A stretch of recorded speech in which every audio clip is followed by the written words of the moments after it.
नमस्कार. आज आपण दीपावलीच्या उत्सवासाठी एकत्र आलेलो आहोत. दीपावलीचा हा उत्सव आपल्या भारतीय संस्कृतीमध्ये महाउत्सव म्हणून ओळखला जातो. महाउत्सव कारण याच उत्सवामध्ये एकूण एकापाठोपाठ एक 5 ते 6 प्रकारचे उत्सव येतात. याच्यामध्ये पहिला जो उत्सव येतो त्याला आपण गोवत्स बारस किंवा वसू बारस असं म्हणतो. भारतीय संस्कृती किती छान आहे पहा, की याच्यामध्ये आपण गेली जवळजवळ 6-7 व्हिडिओमध्ये पाहिलं की वृक्षाची पूजा दिलेली आहे, बैलाची पूजा दिलेली आहे, नागाची पूजा दिलेली आहे. म्हणजे समस्त प्राणी वर्गाला, पशुपक्षी वर्गाला, मानव जातीला सगळ्यांनाच या सृष्टीमध्ये किंमत दिलेली आहे. आणि त्यामुळं प्रत्येक सणामध्ये किंवा प्रत्येक उत्सवामध्ये कोणत्या ना कोणत्या प्राण्याचं महत्त्व वाढवलेलं आहे. नुसतं नाही तर त्याचा योग्य तो वापर मानवी जीवनामध्ये होत असतो. म्हणून हे केलेलं आपल्याला पाहायला मिळतं. त्यामुळे या दीपावलीच्या उत्सवाच्या सुरुवातीलाच जो येतो तो गोवत्स बारस किंवा वसू बारस असं म्हटलं जातं. गो म्हणजे गाई, वत्स म्हणजे तिचं वासरू. या गाई वासराची पूजा करण्याचा दिवस म्हणजे गोवत्स बारस. आता पहा, गाई वासराची पूजा करायची का करायची, तर तिच्याबद्दलची कृतज्ञता म्हणून करायची. भारतीय संस्कृतीमध्ये गाईला खूप महत्त्व आहे. अगदी प्राचीन काळापासून जर आपण बघितलं तर श्रीकृष्णाने सुद्धा गाईचं महत्त्व वाढवलेलं आहे. त्याला गोपाल म्हटलं जातं किंवा गोपालकृष्ण म्हटलं जातं. म्हणजे त्याच्या समोर गो हे नाव लावलं कारण गो म्हणजे गाई, गाईंचं पालन करणारा गोपालकृष्ण असं म्हटलं जातं. म्हणजे श्रीकृष्णानं सुद्धा गाईंचं महत्त्व किंवा गोवर्धन पूजा श्रीकृष्णानं आणली. म्हणजे गोवर्धन पर्वताला सुद्धा नाव होतं. गाई ही नुसती निव्वळ उपयोगी आहे म्हणूनच पाळायची नाही, तर फार प्राचीन काळापासून आपल्याकडं महाराष्ट्रामध्ये तर खिलारी गाई होत्या. आज आपल्याला दिसत नाही. आज जर्सी गाई पाहायला मिळतात किंवा परराज्यातून आलेल्या गीर गाई पाहायला मिळतात. पण आपल्या महाराष्ट्राची खिलारी गाई आज निघून गेलेली दिसते, पाहायला मिळत नाही. या गाईची पूजा करणं हे अत्यंत महत्त्वाचं आहे. का, तर तिच्याबद्दल तिचा कृतज्ञतेचा भाव. बघा, गाई दूध देते. गाई दुधापासून दही, दूध, तूप देते.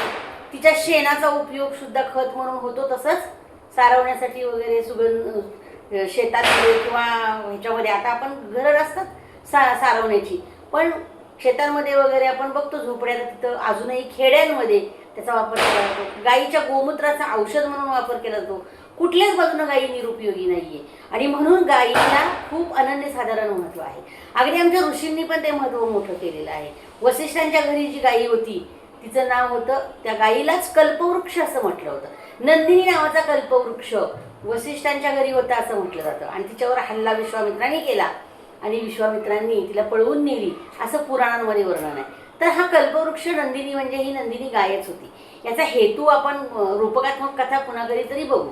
पण गायीचं महत्त्व अनन्यसाधारण आहे. आणि म्हणून ह्या सणाची सुरुवात, या दीपोत्सवाची सुरुवात वसुबारसेनं होती. या दिवशी गाईला बघा बाजरीची भाकरी, गवारीची शेंग, भात, दूध असा नैवेद्य गाईला चारला जातो. तिच्यामध्ये मखमली फुलांचा हार गळ्यामध्ये घातला जातो. तिची आणि वासराची पूजा केली जाते. एक दिवस तरी कृतज्ञतापूर्वक तिच्याबद्दलची, वर्षभर ती मला दूध, तूप देत असते, शेण देत असते, गोमूत्र देत असते, म्हणून तिला एकदा तरी वर्षातून तिची पूजा करावी हा हेतू आहे. आणि त्यामुळं त्याच्या पाठीमागचा हा हेतू आहे. आणि त्यामुळं आपण त्या दिवशी पूजा करतो. आणि याची सुरुवात, या दीपोत्सवाची सुरुवात या गोवत्स बारसेनं होत असते. त्याच्यानंतरचा जो दिवस येतो तो म्हणजे धनत्रयोदशी. हे 5 उत्सव महत्त्वाचे आहेत. धनत्रयोदशी, नरक चतुर्दशी, दिवाळी, पाडवा आणि भाऊबीज अशा पंचोत्सव आपल्याला हा पाहायला मिळतो. आणि त्याच्या अगोदर गोवत्स बारस हा 6वा दिवस. धनत्रयोदशीला लक्ष्मीचं पूजन केलं जातं. आता आपल्याकडे आपण विशेषतः धनत्रयोदशी म्हणजे धन म्हणजे संपत्ती, पैसा, वित्त म्हणजे धनत्रयोदशी. आणि आपण पुन्हा एकदा दिवाळी दिवशी, नरक चतुर्दशी दिवशी येते किंवा अमावस्या दिवशी ती दिवाळी येते, त्या दिवशी आपण लक्ष्मीपूजन करतो. आणि या धनत्रयोदशी दिवशी सुद्धा लक्ष्मीपूजन केलं जातं. आता विशेषतः हे व्यापारी लोक करतात असं म्हटलं जातं. आपल्याकडे आपण वह्यांचं पूजन वगैरे, वर्षभर तुम्ही जी संपत्ती वापरली, तिचा वापर जो केला, तुम्ही जो व्यापार केला, व्यवसाय केला, त्याची पूजा करणं हे या दिवशी केलं जातं धनत्रयोदशी दिवशी. म्हणजे धनत्रयोदशी म्हणजे लक्ष्मीचं पूजन. संतांनी सुद्धा लक्ष्मीचं वर्णन केलेलं आहे. ऋषींनी श्रीसूक्तम गायलेलं आहे. याच्यामध्ये ओम महालक्ष्मीचे विद्महे विष्णुपत्नीचे धीमही तन्नो लक्ष्मी प्रचोदयात असा त्या श्रीसूक्तमध्ये श्लोक आहे. हे लक्ष्मी ही स्वार्थासाठी वापरली जाते, त्यावेळेला ती लक्ष्मी असते. परार्थासाठी वापरली जाते त्यावेळेला ती अलक्ष्मी होते, आणि प्रभुकार्यात वापरली जाते त्यावेळेला ती महालक्ष्मी होते. आणि लक्ष्मी ही कशी वाजत गाजत हत्तीवरून आपल्या घरी आली पाहिजे असं म्हटलं जातं. मागच्या दाराने येणारी लक्ष्मी काही कामाची नाही, तिला आपण काळा पैसा असं म्हणतो, वाईट मार्गाने येणारा पैसा असं म्हणतो. त्यामुळं पुढच्या दारानं हत्तीवरून वाजत गाजत येणारी लक्ष्मी माझ्याकडे येऊ दे, अशी वाजत गाजत येणारी लक्ष्मी रघुवंशामध्ये होती, कृष्णवंशामध्ये होती, असंख्य महापुरुषांच्या जीवनामध्ये होती, ज्यांनी तिचा वापर योग्य मार्गाने केला. आपण महाभारतामधलीच उदाहरणं बघूया की दुर्योधनानं संपत्तीचा वापर गैरमार्गाने केला, स्वार्थासाठी केला. तर कर्णानं आपल्या संपत्तीचा वापर दुसऱ्याच्या चरणावर वाहण्यासाठी केला, म्हणजे दुर्योधनाच्या चरणी व्हायला. परार्थासाठी त्यानं तिला शक्ती वापरली, आपली जी शक्ती होती त्यामुळे ती अशक्ती होती, आणि अर्जुनानं आपली शक्ती ईश्वरी कार्यामध्ये वापरली. ही तीनही प्रकारची उदाहरणं आपल्याला महाभारतामध्ये पाहायला मिळतात. तेव्हा अशी ही लक्ष्मी या धनत्रयोदशी दिवशी तिची पूजा करणं गरजेचं आहे, म्हणून पूजा केली जाते. श्रीसूक्तम गायलं जातं. आता सगळ्यांच्याच घरी ते केलं जातं असं नाहीये, पण बऱ्यापैकी लोक या धनत्रयोदशीला व्यापारी वर्ग वगैरे मोठ्या प्रमाणात हे करताना दिसतात. दुसरं डॉक्टर वर्ग एक करताना दिसतो. याचं कारण या दिवशी धनाची देवता म्हणून श्रीकृष्णाची पूजा केली जाते. तसंच औषधाची देवता म्हणून सुद्धा श्रीकृष्णाला मानलं जातं, कारण श्रीकृष्णानं विभूती योग या अध्यायामध्ये सांगितलेलं आहे की या निसर्गामध्ये असणारी प्रत्येक गोष्ट म्हणजे मीच आहे, प्रत्येक गोष्टीमध्ये मी आहे, आणि त्यामुळं औषधाची देवता श्रीकृष्णाला मानलं जातं. श्रीकृष्णांचं जीवन जर पाहिलं तर इतकं अप्रतिम जीवन आहे की तुमचं आयुष्य संपेल पण ते जीवन तुम्ही अभ्यासू शकणार नाही. आणि म्हणून जगताना आजचा माणूस कृष्णांकडे पाहून जगायला पाहतो, जगू पाहतो. आणि त्यामुळे ही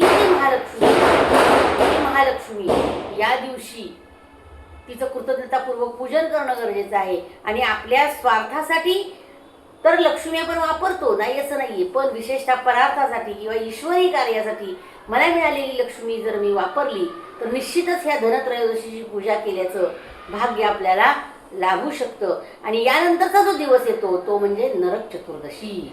आता या दिवसाला नरक चतुर्दशी असं म्हटलेलं आहे. आपल्याकडे लोक म्हणतात की अरे या दिवशी सूर्य उगवायच्या आत आंघोळ झाली पाहिजे, ओवाळून घेतलं पाहिजे, या दिवशी तरी किमान सूर्य उगवायच्या आत आंघोळ करावी असं म्हटलं जातं. का तर प्रागज्योतिषपूर नावाचं राज्य होतं, या राज्याचा राजा होता नरकासूर. ह्या नरकासुरानं खूप उत्पात माजवलेला होता, स्त्रियांना लोकांना खूप त्रास देत होता. नुसता त्रास देत नव्हता तर त्यानं 16,000 स्त्रियांना आपल्या तुरुंगवासात गोळा करून ठेवलेलं होतं. त्याने एकाही स्त्रीचा उपभोग घेतलेला नव्हता. 16,000 स्त्रियांना त्यानं, सुंदर स्त्री, मग कुणाची पत्नी असो, कुणाची मुलगी असो, कुणाची आई असो, कुणाची बायको असो, त्यानं ती दिसली की स्त्री ती उचलायची आणि आपल्या कारागृहामध्ये आणून बंदिस्त करायचं. त्याने ठरवलं की एवढ्या झाल्यानंतर आपण त्यांचा उपभोग घ्यायचा. खरं तर असं होतं, आणि त्यानं त्या जनतेला त्रास देत होता, स्त्रियांना त्रास देत होता. समस्त स्त्री वर्ग टाहू पडत होता की अरे कोणी माईचा लाल आहे की नाही मला सोडवणारा, आम्हाला कोणी ह्या बंदिवासातून काढतंय का नाही, असं चाललेलं होतं. आणि असं असताना श्रीकृष्णाने म्हणजे सत्यभामेनं पण केला, आणि तो पण श्रीकृष्णांच्या साह्यानं पूर्ण केला. श्रीकृष्णाने तो सत्यभामेचा पण पूर्ण केला, संकल्प पण म्हणजे संकल्प केला की यांना आपण तावडीतून सोडवायचं. आणि सत्यभामेच्या या संकल्पाला दुजोरा देत श्रीकृष्णाने त्या नरकासुराच्या तावडीतून 16,000 स्त्रियांना सोडवलं, नरकासुराचा नाश केला. तो दिवस होता अमावस्येचा, नरक चतुर्दशीचा. त्या दिवशी चतुर्दशी ही तिथी होती, तिला दुसरं नाव आहे काली चतुर्थी. त्यामुळं काली ही परार्थासाठी वापरली, काली शक्ती परार्थासाठी वापरली जाते, आणि ईश्वरासाठी, ईश्वरी शक्तीचं प्राबल्य माजवण्यासाठी कालीचा वापर आपण नवरात्रामध्ये पाहिलं की काली मातेचा वापर केला जातो. म्हणजे काली माता धावून येते अशा वेळेला. तसं कृष्णाने त्या 16,000 स्त्रियांना सोडवलं. आपल्याकडे आता ओघानं आले म्हणून सांगते की असं म्हटलं जातं की 16 सहस्र नारी तरी ब्रह्मचारी. मग प्रश्न पडतो आजच्या काळातल्या लोकांना, असं कसं होईल 16 सहस्र स्त्रियांना श्रीकृष्णानं सोडवलं तो ब्रह्मचारी कसं काय? कारण ज्या वेळेला बघा आपण आजच्या काळामध्येही बघतो की एखाद्या स्त्रीला जर एखाद्या वाईट प्रवृत्तीच्या माणसानं पकडून नेलं आणि 15 दिवसानं किंवा 8 दिवसानं आणून सांगितलं की हिच्या अंगाला मी जराही धक्का लावलेला नाही, ही पवित्र आहे, तरी आजचा सुद्धा समाज ही गोष्ट मान्य करत नाही. मग मला सांगा की कृष्णाच्या काळामध्ये हे कसं मान्य केलं असेल? मान्य नव्हतं लोकांना. त्यामुळं कृष्णानं त्या स्त्रियांना सोडवल्यानंतर, त्या घरी गेल्यानंतर लोकांनी ते मान्य केलं नाही. आणि मग अशा वेळेला कृष्णानं सांगितलं की त्यांचं पतित्व मी स्वीकारतो. पती शब्दाचा अर्थ आहे रक्षण करणं, संरक्षण करणं. आणि त्यांचं संरक्षण कृष्ण करणार होता, त्यांना कोण नाकारणार होतं? आणि मग आपण पती शब्दाचा अर्थ नवरा असा घेतो, कारण संस्कृतमधला शब्द आहे तो, आणि चुकीचा अर्थ लावून बसतो की ज्या वेळेला त्यानं त्या स्त्रियांना सोडवलं ना, त्यावेळेला कृष्णाचं वय होतं 65 वर्षांचं. 65व्या वर्षी श्रीकृष्ण असं करू शकत नाही. पण बऱ्याच अशा भ्रामक कल्पना किंवा त्या रूपकथांचे अर्थ आपल्याला लागत नाहीत, त्यामुळे आपण तसं म्हणतो. आणि म्हणून हा दिवस, अमावस्येचा दिवस, नरक चतुर्दशीचा दिवस हा त्या दृष्टीनं महत्त्वाचा. मग लोकांना आनंद झाला, स्त्रिया सुटल्या, त्या लोकांच्यावरचे अत्याचार हा नरकासूर मारला गेल्यामुळं कमी झाले. आणि या आनंदामुळं लोकांनी आनंदोत्सव साजरा केला, नवीन कपडे वगैरे खरेदी केले, कपडे घातले, आणि ते सगळीकडे त्या आनंदोत्सवामध्ये फिरू लागले. म्हणून या नरक चतुर्दशी दिवशी त्या नरकासुराच्या नावानं, म्हणजेच वाईट विचारांच्या नावानं, वाईट प्रवृत्तीच्या नावानं आंघोळ केली जाते आणि आनंद साजरा केला जातो, मिठाई वाटली जाते. हा या दीपोत्सवामधला दुसरा आणि तिसरा असा दिवस आपल्याला पाहायला मिळतो. असे सलग 3 दिवस आपण याच्यामध्ये पाहिले, गोवत्स बारस, धनत्रयोदशी आणि नरक चतुर्दशी. उरलेले 2 दिवस आपण दुसऱ्या व्हिडिओमध्ये पाहणार आहोत. तर या 3 दिवसांचं महत्त्व तुमच्या लक्षात आलं असेल. दीपावली साजरी करताना हे जरूर ऐका, हा व्हिडिओ जरूर ऐका, कारण निव्वळ आपण फराळाचे पदार्थ करणं, मस्त आनंद. बघा तुम्ही, अगदी नुकतंच झालेल्या गौरी गणपतीलाही आता आपण फराळ बनवायला लावलेलो आहोत. अशातच लगेच दिवाळी आली की आपण ते फराळाचे पदार्थ अजूनही बनवतो. पूर्वी फक्त दिवाळीच्या सणालाच असे पदार्थ बनवले जायचे, पण आजही अजूनही फराळाचे पदार्थ बनवणं, खेड्यांमध्ये फटाके वाजवणं हे आनंदोत्सवाचं प्रतीक आहे. आणि भारतामधला हा सर्वात मोठा सण मानला जातो. म्हणजे दिवाळी सण मोठा किंवा दीपावली सण मोठा, नाही आनंदाला तोटा, असं म्हटलं जातं. त्यामुळे आपल्या भारतीय संस्कृतीनं उत्सवप्रिय माणूस आहे. माणसाला उत्सवामध्ये राहायला आवडतं, तो आनंदी राहतो आणि तो आनंदी राहिलाच पाहिजे. आणि म्हणून तो आनंदी राहिलाच पाहिजे म्हणून असे प्रत्येक महिन्यामध्ये वेगवेगळे उत्सव येतात. आणि आत्ता हा दीपावलीचा उत्सव आलेला आहे. या उत्सवात माणूस आनंदी झालेला असतो, कारण शेतामध्ये पीक पिकलेलं असतं, धान्यानं तो समृद्ध झालेला असतो. एकीकडे शेतातल्या धान्याची धान्यलक्ष्मी आलेली असते, त्यामुळे त्याच्याकडे दुसरीकडे धनलक्ष्मी आलेली असते. आणि मग त्याचा आनंदोत्सव तो आपल्या मुलाबाळांसमवेत साजरा करतो. हे सगळं करावं ही आपली संस्कृतीची दृष्टी आहे. कारण माणूस आनंदी राहिला तरच तो चांगलं जीवन जगू शकतो, जीवनाकडे बघण्याची दृष्टी बदलू शकतो, समग्र दृष्टिकोन माणसाचा बदलू शकतो. म्हणून गोवत्स बारस, धनत्रयोदशी आणि नरक चतुर्दशी हे 3 दिवस जे आहेत ते 3 दिवस आनंदामध्ये येतात. त्यातले 2 दिवस झालेलेच आहेत, पण हे 3ही दिवस तुम्ही आनंदानं साजरं करा. नरक चतुर्दशीला आपण पहिली आंघोळ असंही म्हणतो.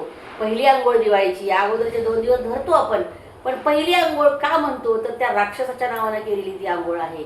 आणि म्हणून लक्षात ठेवायचं की माझ्यातला राक्षस या दिवशी मी घालवणार आहे.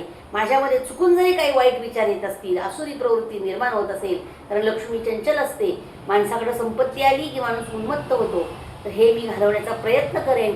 हा संकल्प या नरक चतुर्दशीच्या दिवशी ठरवायचे. वाईट विचार माझ्यामध्ये येणार नाहीत, वाईट विचारांमध्ये मी राहणार नाही, चांगला विचार आणेन, प्रभू कार्य करेन, ईश्वरी कार्यामध्ये माझी लक्ष्मी मी वापरेन, तर मला ईश्वर भरभरून संपत्ती देऊ शकतो. हे सांगणारे हे दीपावलीचे 3 दिवस मला आनंदाचे आणि सुखसमृद्धीचे जावो हीच सदिच्छा. धन्यवाद.